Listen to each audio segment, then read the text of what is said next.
Welcome to ఈటీ. ఎలాంటి background లేకుండా చిత్రసీమలో అడుగు పెట్టాలంటే యువ నటీనటులకు సవాల్తో కూడుకున్న అంశం. అందం, టాలెంట్ ఉన్న ఇండస్ట్రీలో అవకాశం రావాలంటే ఎక్కే గడప, దిగే గడపలు ఎన్నో. అలా సినిమా కష్టాలు అనుభవించిన వాళ్లే సినీ పరిశ్రమలో నెట్టుకు రాగలుగుతారు. ఇక హీరోయిన్ అవ్వాలంటే మాత్రం మరిన్ని సవాళ్లు ఎదుర్కోవాల్సి ఉంటుంది. దేవుళ్ళు చిత్రంతో చైల్డ్ ఆర్టిస్ట్ గా తెలుగు చిత్రసీమకు పరిచయం అయింది నిత్యా శెట్టి. ఈ సినిమాతో ఆమెకు మంచి గుర్తింపు లభించింది.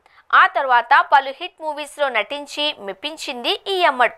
అయితే తాజాగా జరిగిన ఓ ఇంటర్వ్యూలో నిత్యా శెట్టి కీలక విషయాలు వెల్లడించింది. తాను ఆడిషన్స్ లో పాల్గొన్నప్పుడు ఎదురైన అనుభవాలను తాజాగా ఓ ఇంటర్వ్యూలో బయటపెట్టింది నిత్యా శెట్టి. ఆమె వ్యాఖ్యలు ప్రస్తుతం సామాజిక మాధ్యమాలలో వైరల్ అవుతున్నాయి. దేవుళ్ళు చిత్రంతో తెలుగులోకి అరంగేట్రం చేసింది నిత్య. ఈ సినిమాలో చైల్డ్ ఆర్టిస్ట్ గా మంచి గుర్తింపు తెచ్చుకుంది. ఆ తరువాత అడపాదడపా సినిమాల్లోనూ మెరిసింది. పిట్ట కథ సినిమాలో హీరోయిన్ గాను నటించింది. ఈ సినిమా కోసం ఏకంగా 20 కేజీలు బరువు తగ్గినట్లు ఇంటర్వ్యూలో నిత్యా శెట్టి పేర్కొన్నారు. అంతేకాక మరో సినిమా కోసం ఆడిషన్స్ కు వెడితే ముక్కు చిన్నగా ఉంది అని రిజెక్ట్ చేశారట. ముక్కు చిన్నగా ఉందని సర్జరీ చేసుకుంటేనే సినిమా ఆఫర్ ఇస్తాము అని దర్శక నిర్మాతలు తనకు చెప్పినట్లు హీరోయిన్ నిత్యా శెట్టి పేర్కొన్నారు. ఆమె వ్యాఖ్యలు ఇప్పుడు సామాజిక మాధ్యమాలలో వైరల్ అవుతున్నాయి.